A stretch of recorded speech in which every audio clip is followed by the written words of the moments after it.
Welcome back to the Deep Dive. Today we've got an incredible stack of source material to get through, covering the really turbulent start of the Great Hunt. We're looking at the prologue all the way through Chapter 6. Exactly. And our mission today is pretty critical. We need to get past that initial setup and, get right into the minds of the people making these huge decisions. The stakes are just immediately overwhelming. Well, that's what makes these early chapters so effective, right? The shift in intensity is immediate. It really is. I mean, if the first book was about this sort of danger lurking in the dark corners, these chapters feel like the darkness has organized a board meeting and set a global agenda. The acceleration is just dramatic. That's a great way to put it. A board meeting from hell. So I'm here to synthesize the context, connect some of these early, really critical revelations from, prophetic symbols to political backstabbing, and tie them into the massive patterns that are starting to unfold. And I'm here as your, let's say, inquisitive reader, trying to keep all the pieces straight in what feels like a global game of chess. The vibe check right off the bat is just, it's political tension mixed with this palpable dread. We're past simple village problems. Oh, way past them. We are in the middle of international crisis management, so our conversation has to establish just how organized the enemy is, and on the flip side, how desperate our allies are becoming. Starting with the Aes Sedai themselves. Exactly. So, okay, let's start with a crucial check-in for you, the listener.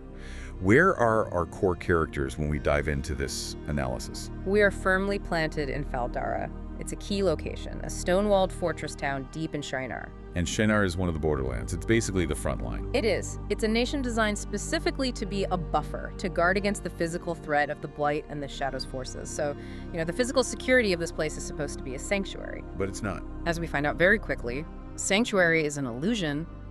The characters are there because they fled the last conflict, but the world has just shrunk right around them. And our main character, Randall Thor, he is immediately signaling that he's not okay.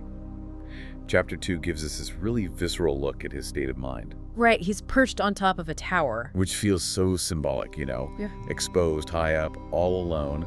He's trying to train with Lon, but the sources make it clear he's struggling with more than just swordplay. It's the weight of his growing responsibilities. And that struggle is deeply psychological. I mean, Lon is trying to teach him physical mastery, how to control the sword, but Rand can't focus. He's constantly distracted by the burden of channeling the One power. A power he knows is supposed to drive him mad. And not just that, but the knowledge that he is the Dragon Reborn. This internal anxiety is so powerful that the environment itself starts to mirror it. The text explicitly mentions a haunting chill wind blowing right from the mountains of doom. Yeah, and it carries an unsettling odor. That detail is fascinating. Is that like literal pollution from the Blight, or is it a metaphor for what's going on in his head? It's both, and that's what makes the writing so good. The mountains of doom are the literal edge of the Blight, the land physically corrupted by the Dark One. So yes, the wind is carrying a literal decay. A real smell. A real foul smell. But symbolically, it represents the creeping inevitability of the shadow. Rand feels that corruption, that sort of foul breath of the enemy on the wind, and it just confirms his worst fears. This danger isn't static, it's closing in on him, personally. And if that atmospheric dread wasn't enough, the politics arrive. In force. What really sends him spiraling is the arrival of the entire Aes Sedai procession. Led by the most powerful woman in the world, the Amyrlin Seat, Siuan Sanche. The gravity of her showing up. You can't overstate that, can you? No, you really can't. She almost never leaves the White Tower in Tarvalon. Her arrival isn't a friendly visit, it's a full-blown acknowledgement that the situation has reached a cosmic level of emergency. And for Rand, what does that mean? For Rand, it's simple. It's confirmation of his deepest fears. They have come for him. This isn't about protecting him, it's about controlling him. Controlling the existential threat he represents, not just to the world, but maybe even to the White Tower's own power. They fear the Dragon Reborn as much as they need him. Precisely. And the sources give us these amazing little details about the tension. In Chapter 3, he's forced into this wardrobe change. That's basically a political statement. He has to wear fine, luxurious clothing, including a cloak with the Aes Sedai symbol. And he finds it intensely embarrassing. Which is such an understatement. It is, because the clothing is a trap. It's a form of soft imprisonment.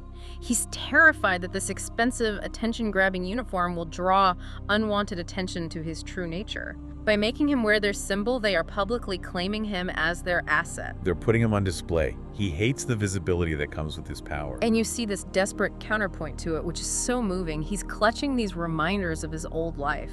His tattered gleeman's cloak and his flute. Yeah, symbols of Tom Amyrlin and of a simple, ordinary life he desperately, desperately wants back. It's a battle between who he is and who they want him to be, played out in fabric and wood. The fancy clothes are shackles, telling him he's not just Rand the farm boy anymore. He's a figure of prophecy, bound to the very organization he fears most. When he holds that old cloak and the flute, he's clinging to the memory of freedom, of anonymity, things he knows are already gone. So his first instinct is classic avoidance. He tries to run. Chapter 4, he tries to escape through a gate, thinking it's his only choice. And he's immediately shut down. Denied access because of a sudden, very convenient restriction on travel. That's the trap snapping shut, isn't it? It is. He is officially caged. And the realization hits him hard. He can't outrun his destiny. Fal Dara, this fortress built to keep the shadow out, has become a cage controlled by the light. This forces him into a really strained reunion with his friends, Loyal, Matt, and Perrin. There's this mix of, nostalgia and concern when they meet, but Rand he immediately puts up a wall. And this is a really critical part of his new reality. His power and his paranoia are growing together. He pushes them away because he's terrified of hurting them. He thinks he's toxic. He believes his power is a poison, and anyone who gets close to him will either be contaminated by it or targeted because of it. That fear leads to that really harsh line where he tells them they can go to Tarvalon or go hang yourselves, but he's leaving alone. Why is that isolation so important for him, even if it feels cruel? Because the core of the Dragon Reborn's journey is learning that he cannot do it alone. The pattern has woven 3 taverns together for a reason, but Rand's fear, his terror of his own power, it forces him to reject that. He sees his purpose as singular and ultimately as a sacrifice. So he has to try to do it alone first, to learn that he can't. Exactly. His whole journey through the keep is a metaphor for the turmoil inside him, trying to find a path between the life he lost and the destiny he never wanted. And that psychological spiral leads to the ominous encounter at the end of Chapter 4. He runs smack into Padan Fain in the depths of the keep. A perfect culmination. Padan Fain is more than just a man at this point. He's a living vessel for the malevolent forces hunting Rand. He's been fundamentally corrupted by his relentless pursuit.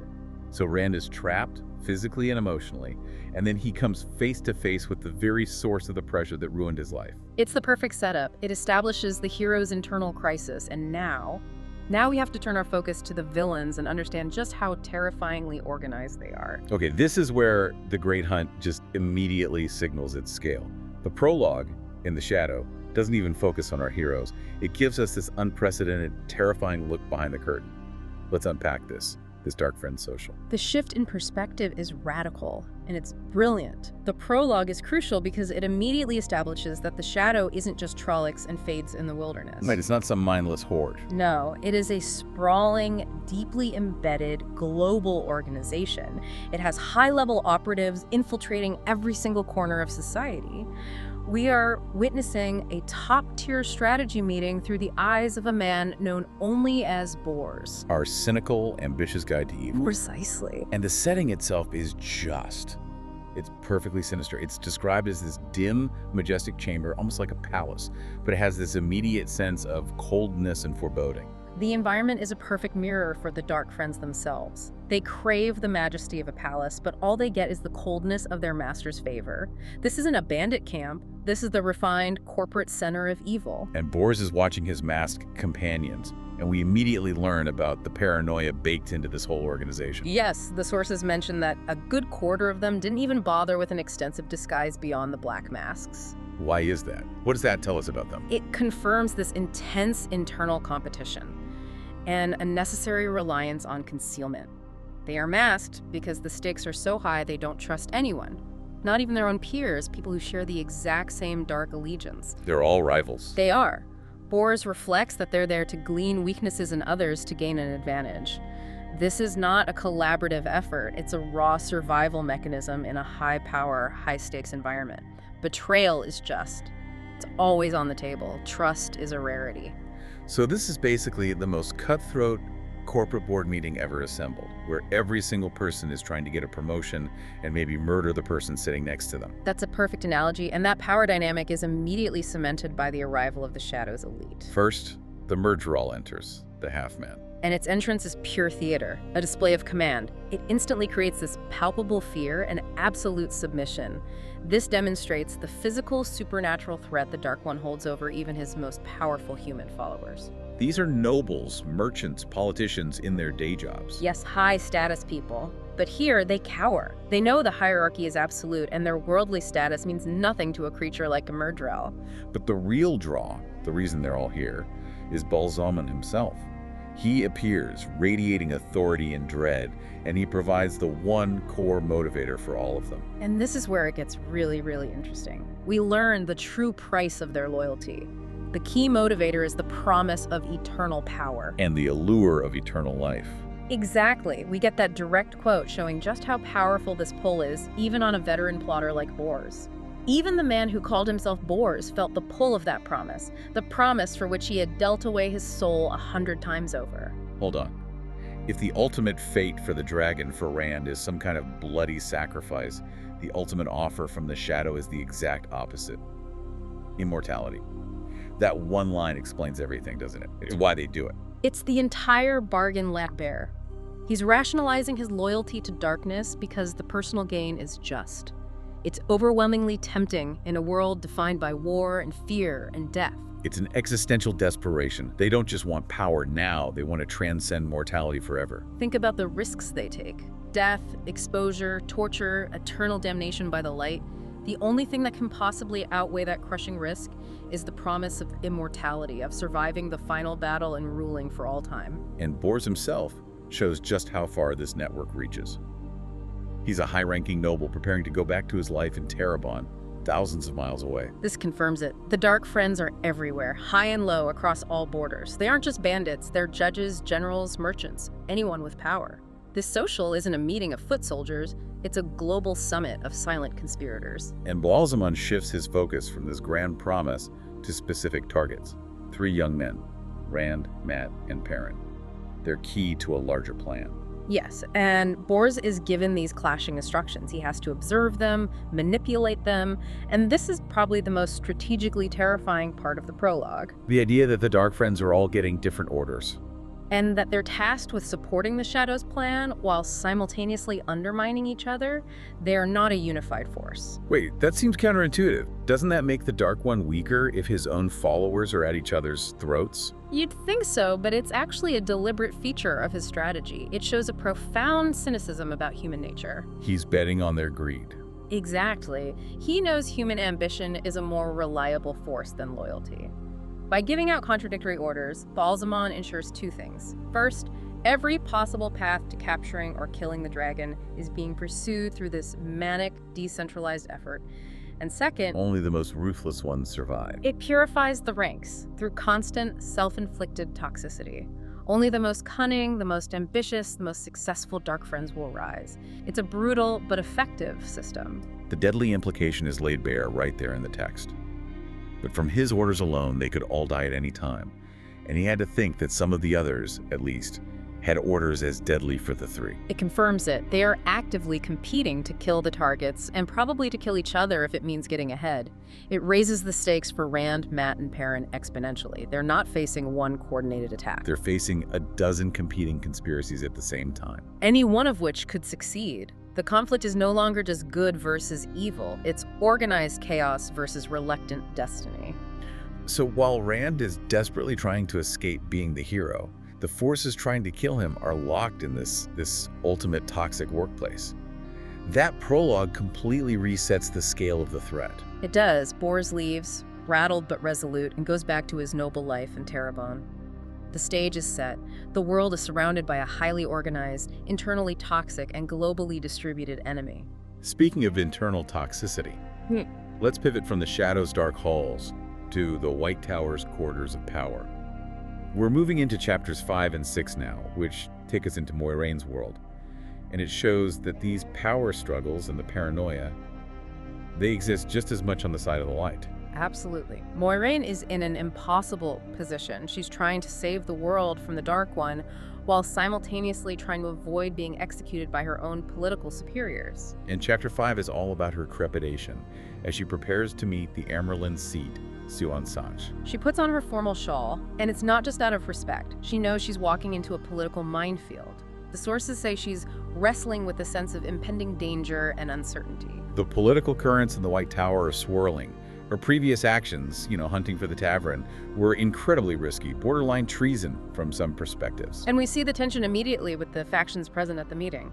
There's her own blue Aja, the fiercely assertive red Aja, and the academic brown Aja. The red Aja being assertive here is a huge red flag for Moiraine, isn't it? Right. Their whole thing is hunting men who can channel. They would instinctively hate the idea of the Dragon Reborn. They are her institutional nemesis. The Red Aja fundamentally rejects the idea that a male channeler is necessary to save the world. We see Moiraine deftly navigating criticism, especially from someone like Liandrin, who just embodies the Red's desire for control. Moiraine is playing Deus Daemar, the game of houses, right there in the meeting. Okay, we need to pause on that. You said she's playing a complex Deus Daemar style game. For listeners who might not be familiar, what exactly is Deus Daemar? How is she using it against her own colleagues? So Deus Daemar, or the Great Game, is essentially this multi-generational, incredibly subtle political war. It's fought between nobility and powerful factions all across the continent. It's all about maneuver, misinformation, strategic alliances, achieving long-term goals through indirect action. And Moiraine is doing that inside the White Tower. She has to. She can't just walk in and say, hey, I found the Dragon Reborn and the seals on the Dark One's prison are breaking. The Red Aja would have her stilled on the spot. So she has to manage perceptions, control the flow of intelligence, and use her personal relationship with the Amyrlin to get things done under the cloak of authority. And Siuan drops a bomb that just amplifies the political danger. Elaida is back in Tarvalon. And Elaida is Moiraine's main political rival within the tower. She's powerful, ambitious, and has very firm, very dangerous ideas about Rand and the prophecies. Her return means Moiraine's every move is now under intense scrutiny from someone who could easily dismantle her support network. And then there's the golden cube on the table. Yes, that single object just screams cosmic urgency. Moiraine sees it and knows things are even more serious than she thought. The discussion then moves to the core of her risk, the Dragon Reborn. She has to defend what she's done, knowing the punishment could be stilling. And stilling is the ultimate fate, worse than death for an Aes Sedai. The One Power isn't just a tool for them, it's woven into their very being, their identity, their longevity.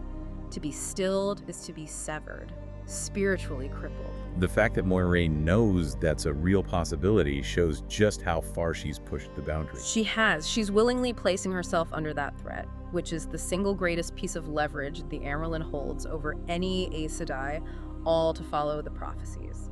But Chapter 5 gives us that crucial moment of human vulnerability, right? We learn that Moiraine and Siuan have this deep, long-standing friendship. It grounds the whole thing. They are two of the most powerful women in the world, but they're also still just two women who swore an oath together when they were young. They share this conflict between their personal desire for peace and their shared duty to a prophecy they know will bring untold destruction. It's friendship versus political necessity, a fascinating dynamic. And it leads us directly into the earth-shattering information dropped in Chapter 6, the shadow in Shinar, where the cosmic stakes are finally laid bare. This is the chapter of terrifying reveals. It is. Moiraine starts by stressing that human plans are basically irrelevant now. She says, the pattern pays no heed to human plans, Siuan. They have to abandon caution and just ride the winds of destiny. Which leads to the big reveal, the seals. She presents a broken piece of Quendelar. Okay, we need to take a full minute on this. What is Quendelar, and why is a broken piece of it the single most terrifying object Moiraine could possibly show the Amyrlin? Quendelar, or Heartstone, is a substance made during the Age of Legends. Its entire metaphysical property is permanence. It's supposed to be indestructible. Literally indestructible. You cannot damage it with any physical force, not with fire, not even with the One Power itself. The seals on the Dark One's prison were made of Quendelar for that exact reason. They were meant to last forever. So a broken seal isn't just a broken lock. It's an offense against the natural order of things. It means the Dark One's influence is growing so powerful that it's affecting the very fabric of reality. And how many are broken? Moiraine reveals that 3 of the 7 seals are now broken. This is undeniable physical proof of imminent existential danger. The Dark One is actively dismantling his own prison, and every broken seal shortens the timeline for the last battle. They are out of time. Which forces them to take radical action. And that pivots the conversation immediately to the Horn of Valere. The legendary artifact of hope, which happens to be in Fal Dara, it's supposed to summon dead heroes for the last battle. It represents immense power, hope, and also dangerous temptation. They fear what could happen if it falls into the wrong hands, but they know it's necessary for Tarmon-Gai'don, the last battle. Siuan fears they won't be ready, but the broken seals are proof that the war is already here. And finally, Chapter 6 confirms the importance of the trio. Siuan accepts that Rand is the Dragon Reborn, and Moiraine reveals her plan ties Mat and Perrin in because they're also Ta'veren. The term Ta'veren is so central here. These are people around whom the Wheel of Time weaves the pattern far more tightly, bending probability and the lives of others to achieve its purpose. They're focal points of destiny. Moiraine understands that by keeping the three of them together, she's essentially stacking the deck, forcing fate's hand. And she accepts the brutal cost of that, saying, "The world will burn, Siuan, one way or another, whatever we do." That's a chilling line. It confirms her absolute commitment to the prophecies over everything else, even the freedom of the boys she's supposed to be protecting. Their fates are now bound together. They are weapons of the pattern. Okay, so let's synthesize all this and focus on Moiraine for a minute. Across these chapters, she really transitions from that mysterious guide in the first book to a desperate, calculated leader under immense pressure. She perfectly embodies this high-stakes environment. She's the ultimate utilitarian. She's constantly navigating this treacherous political intrigue. In Chapter 5, she's balancing the borderline hostile criticisms from the Red Aja while simultaneously conveying this top-secret, world-ending intelligence to Siuan. And she has to keep her composure the whole time. Any sign of weakness, and they'd be all over her. Any sign of weakness or anything that could be twisted to sound like treason could get her stilled. It's an incredible amount of internal pressure. She knows the truth, but she can't share it with most of her own organization. That level of strategic calculation must take a massive personal toll. It has to. She's playing this complex, subtle political game within the tower walls, trying to achieve the greatest good with limited, contested authority. And she knows that if she fails, the world ends. So she has to rely on that one personal bond she has, her history with Siuan. But even that is part friendship, part strategic alliance. It is, and it highlights the burden of knowledge she carries. The gravest secrets in the world are on her shoulders. Rand's identity, the breaking seals, the Ta'veren nature of the boys. And she understands that her actions are necessary, even if they violate the individual freedom and happiness of these young men she on some level cares about. This is the duality of her character. Her strength lies in her firm belief that the pattern does not demand a dragon, but the one true dragon. She is all in on Rand's destiny despite the overwhelming risks. She is willing to sacrifice everything, her standing, her life, to put the necessary pieces on the board. She is this unwavering, calculating force for the greater good, even when that good feels cold and predetermined. It's the strength of duty overriding emotion. She has to operate with the knowledge that the fate of the world hinges on her ability to navigate both the cosmic darkness outside and the political darkness within. Which brings us to the immediate, shocking consequences of this whole pressure cooker environment. The prologue showed us that dark friends are organized and toxic. Moiraine showed us the Aes Sedai are making desperate choices, and the immediate result is just chaos in Fal Dara in Chapter 7. It's the perfect setup for the rest of the book. The transition into Chapter 7 is violent and chaotic. Rand wakes up from a horrible nightmare. But the nightmare is real. It is. The alarm bells are ringing. He races to the dungeon and finds Egwene and Mat unconscious and just. Horrific sights left behind by Padan Fane's violent escape. And Fane, this corrupted, obsessed creature, leaves Rand with an unforgettable taunt. It basically captures the whole theme of the conflict. He cries out, "It's never over, Alfor. The battle's never done." That quote is the ultimate thematic statement for the entire series. The conflict isn't one single event, it's eternal, it's relentless, and it's personal. Fane isn't just running away, he's actively dragging the conflict with him, forcing Rand to follow. And Chapter 8 immediately makes that concrete. Varen, another Aes Sedai, finds a dark poem in the dungeon, likely left by Fane. A dark prophecy. And it explicitly defines Rand's immediate future and the agonizing choices he has to make.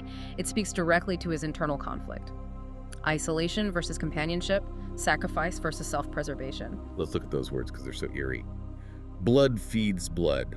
Blood calls blood. That's intense enough. But then, The man who channels stands alone. He gives his friends for sacrifice. 2 roads before him, one to death beyond dying, one to life eternal. Which will he choose? This dark prophecy is the real cliffhanger. It immediately links Rand's destiny to the necessity of sacrifice, the very thing Moiraine warns Siuan about. And crucially, it's not abstract anymore. Mat is gravely injured in a deep, poisoned sleep.